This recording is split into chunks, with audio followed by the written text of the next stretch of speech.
ನೀನು ನಿಲ್ಲು. ನೀನು ನಡೆಯುತ್ತಲೇ ಇದ್ದೀಯೆ, ನಾನು ನಿಂತು ಮಾತನಾಡುತ್ತಿದ್ದೇನೆ. ಆದ್ರೂ ನಾನು ನಿಂತಿದ್ದೇನೆ, ನೀನು ನಿಲ್ಲು ಅಂತೀಯಲ್ಲ. ಒಬ್ಬ ಸನ್ಯಾಸಿಯಾಗಿ ಸುಳ್ಳು ಹೇಳ್ತೀಯ. ನಾನು ಯಾವತ್ತೂ ನಿಂತಿದ್ದೇನೆ ಅಂಗುಲಿಮಾಲ. ನಾನು ಅಹಿಂಸೆಯನ್ನು ಆಚರಿಸಿಕೊಂಡು ಎಲ್ಲ ಜೀವಚರಗಳಲ್ಲಿಯೂ ಪ್ರೇಮವನ್ನು ಹೊಂದಿದ್ದೇನೆ. ಆದರೆ ನೀನು ಜೀವಿಗಳಿಗೆ ಹಿಂಸೆ ಕೊಡುವುದನ್ನು ನಿಲ್ಲಿಸಿಲ್ಲ. ಹಾಗಾಗಿ ನೀನು ನಿಂತಿಲ್ಲ. ಇದು ನನ್ನ ಗುರುದಕ್ಷಿಣೆಯ ಕೈಂಕರ್ಯ. ಇದನ್ನು ಪೂರ್ಣಗೊಳಿಸಿದ ಮೇಲೆ ನನ್ನ ಗುರುಗಳು ನನಗೆ ನಾ ಕೊಂದ ಜೀವಗಳನ್ನ ಬದುಕಿಸುವ ಅತಿ ಮಾನುಷ ಶಕ್ತಿಯನ್ನು ಕೊಡುತ್ತಾರೆ. ನಿನಗೆ ನನ್ನ ಅಂಗುಲಿ ಬೇಕೆ? ಅದಕ್ಕೂ ಮುನ್ನ ಆ ಮರದಿಂದ ಒಂದು ಎಲೆಯನ್ನು ಕಿತ್ತು ಕೊಡುವೆಯಾ? ಎಲೆಯೇ? ಏಕೆ? ಏನಿದು ತಮಾಷೆ? ಈ ಅಂಗುಲಿಮಾಲನ ಹತ್ತಿರವೇ ಹುಡುಗಾಟಿಕೆಯೇ? ಒಂದು ಎಲೆಯನ್ನು ಕಿತ್ತು ತಾ ಅಂಗುಲಿಮಾಲ. ಓ,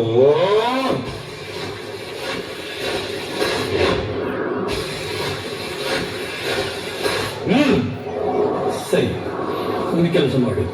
ಈಗ ಈ ಎಲೆಯನ್ನು ಮತ್ತೆ ಆ ಮರಕ್ಕೆ ಅಂಟಿಸು. ಅದು ಆ ಮರದಲ್ಲೇ ಜೀವಿಸಲಿ. ನಿನಗೇನು ಭ್ರಾಂತಿಯೇ ಸನ್ಯಾಸಿ?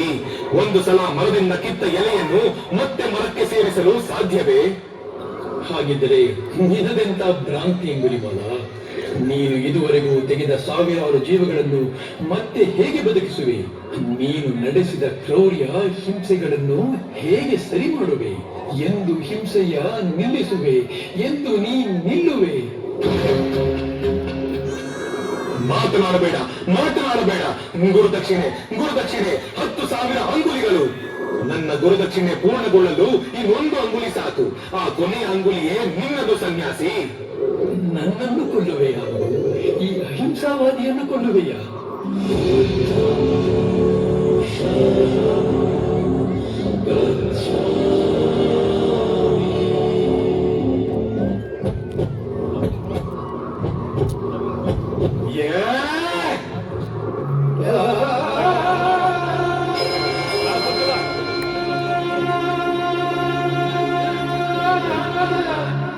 ಇದೇನಿದು?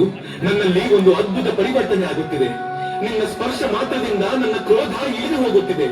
ನಿನ್ನನ್ನು ಕೊಲ್ಲಲು ನನಗೆ ಮನಸ್ಸಾಗುತ್ತಿಲ್ಲವೇಕೆ? ನನಗೆ ನಾನು ಅಹಿಂಸಕನಾಗಿದ್ದ ನನ್ನ ಹಿಂದಿನ ದಿನಗಳು ನೆನಪಾಗುತ್ತಿದೆ. ನಾನೆಷ್ಟು ಒಳ್ಳೆಯವನಾಗಿದ್ದೆ, ನಾನೆಷ್ಟು ಪ್ರೀತಿ ಉಳ್ಳವನಾಗಿದ್ದೆ. ನಿಮ್ಮ ಸ್ಪರ್ಶ ಮಾತ್ರದಿಂದ ನನಗೆ ಮರುಜನ್ಮ ಬಂದಂತಾಗಿದೆ. ಇಲ್ಲ, ಇನ್ನೊಂದು ಜೀವ ಹತ್ಯೆಯನ್ನು ನಾನು ಮಾಡುವುದಿಲ್ಲ. ಸಾಕು ಸಾಕು.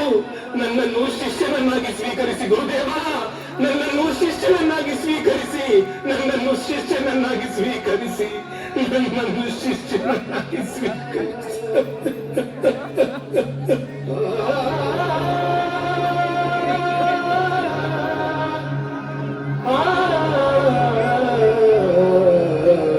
ಇದು ನಿನಗೆ ಪುನರ್ಜನ್ಮ.